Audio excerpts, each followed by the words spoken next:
Have you ever felt? Are you listening? Damn.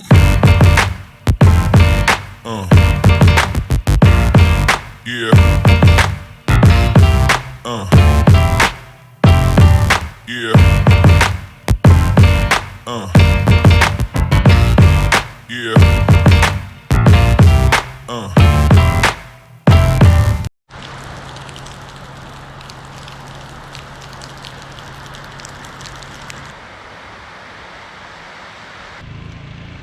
Okay. So as you can see, today is not the best of days to go flying. Today I'm supposed to be doing, or I was supposed to be doing, a dual check flight, which is essentially just a progress check flight, just to see that I'm actually progressing as stated in my records. So I just thought, well, you know what, seeing as I can't fly today, what I can do is, and what you've actually seen, is just to record a little bit of B-roll to see what it's like coming in, or a little bit of a day in the life as a student. Birds. So, day in life as a student. Well, actually, what I thought I wanted to do is just to recap a bit on what I've done thus far since I started my training in November. As mentioned before, I started off with briefings, and then I went on to the simulator to practice the procedures, and now I am on the actual aircraft itself. Not the complex aircraft, obviously, but just the standard single-engine piston aircraft, just to practice the procedures in real life. Now, in terms of actually practicing the procedures in the aircraft, I like to think of it of adding various layers to the training, right? So at this point, I'm just literally focusing on the flying.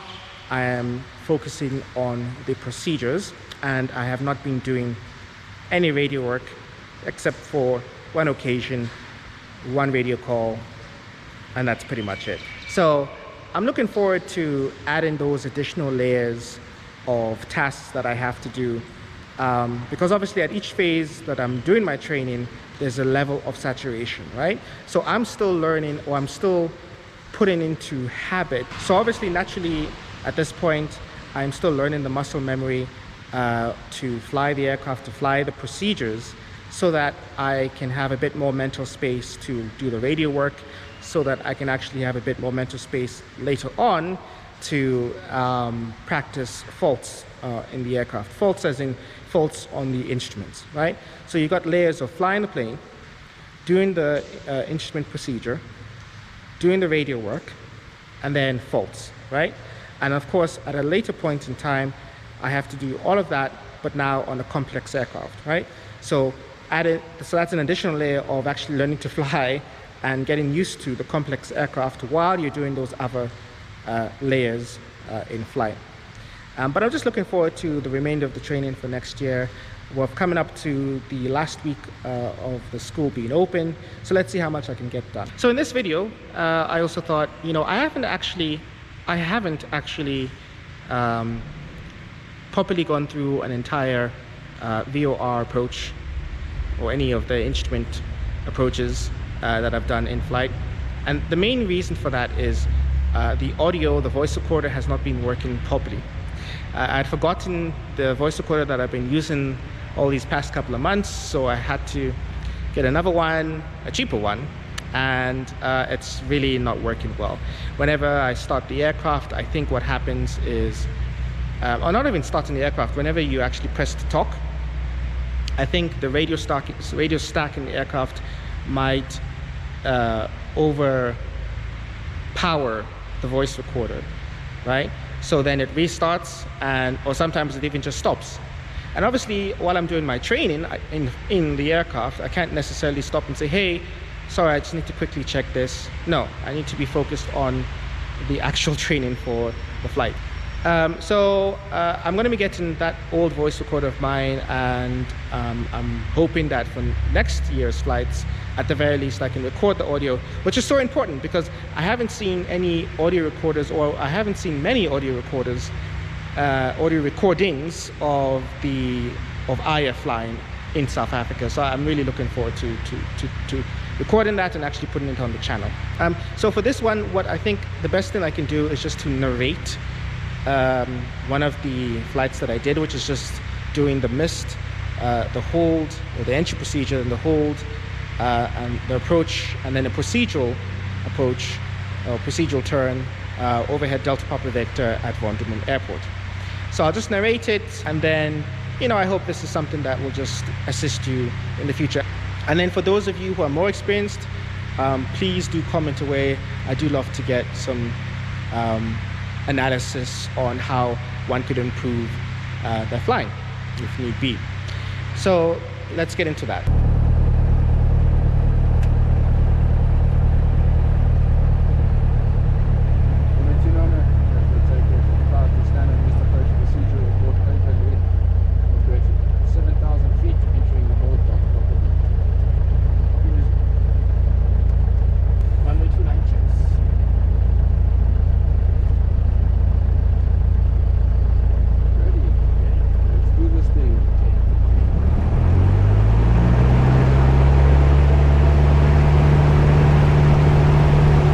Okay, welcome aboard. We are now beginning the procedure.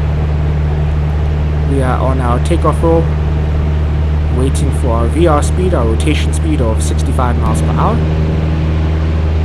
We have achieved our rotation speed of 65 miles per hour.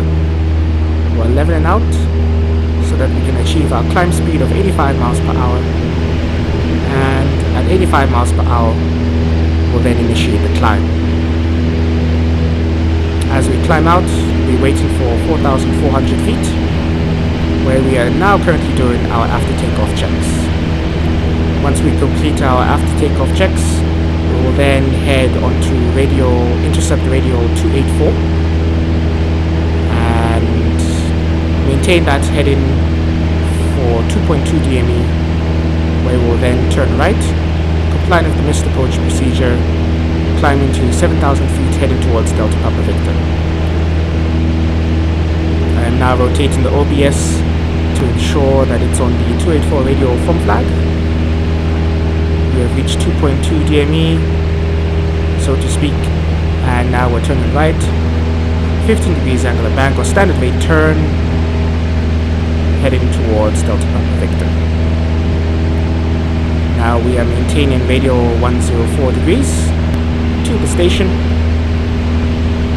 and once we reach 7,000 feet we'll maintain altitude, and now we're waiting to fly overhead Delta Papa Victor, which we are currently doing. So we have a cone of confusion and we're just waiting for the from flag to indicate, and that's the from flag, and we're now waiting for 4.3 DME, maintaining 7,000 feet.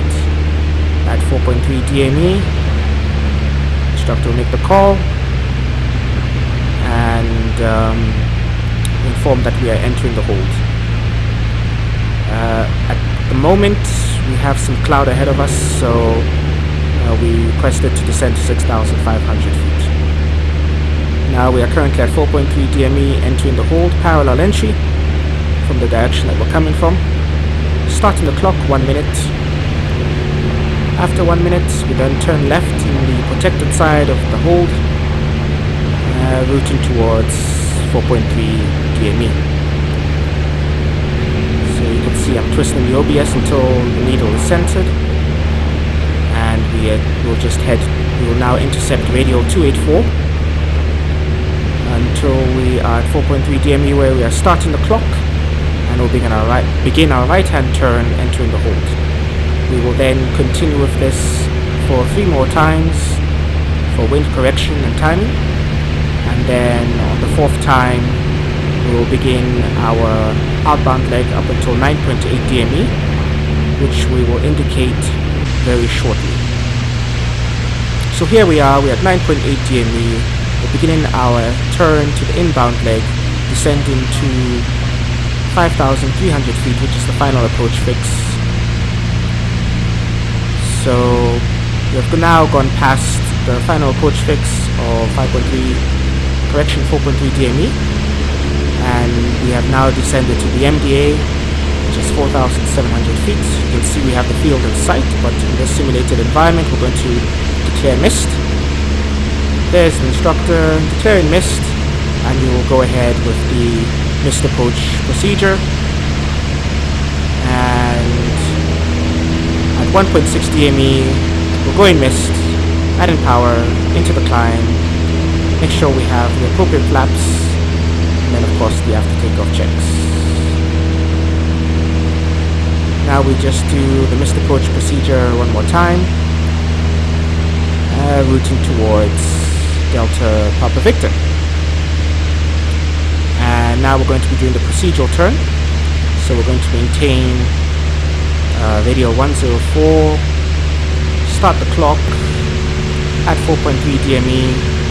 Once 1 minute is passed, we will turn left 45 degrees, and once our wings are level, then we'll start the clock again for 1 minute, turn right, intercepting radio 284 once more, and then begin our descent to final approach fix altitude, which is 5,300 feet, and then once again descend to the MDA, which is 4,700 feet.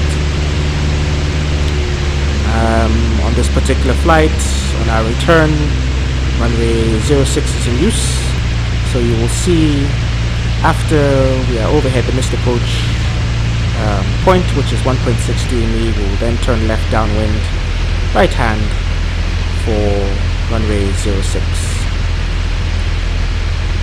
So you can see the airport is there on our left hand side, just ahead. Coming up to the mist approach point, we're now downwind right hand for runway 06, and that's it. That is the VR approach to runway 29 at Vonderboom. Unfortunately, I couldn't record the landing because the battery had died. So that's pretty much it.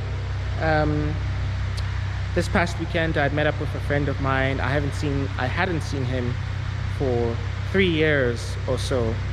And he's come to South Africa to renew his PPL. I just gave him some pointers on what he should expect, just to give him some pointers such as IFATO, precautionary landings, forced landings, navigational techniques like dead reckoning, pilotage, and all of that stuff that is required to renew or pass the PPL skills test. So thank you very much for everyone for watching. I'd like to wish everyone a Merry Christmas and a Happy New Year, and I look forward to 2022 and have a positive year for all of us. Merry Christmas to all, and enjoy yourselves, and I'll see you next time. Bye.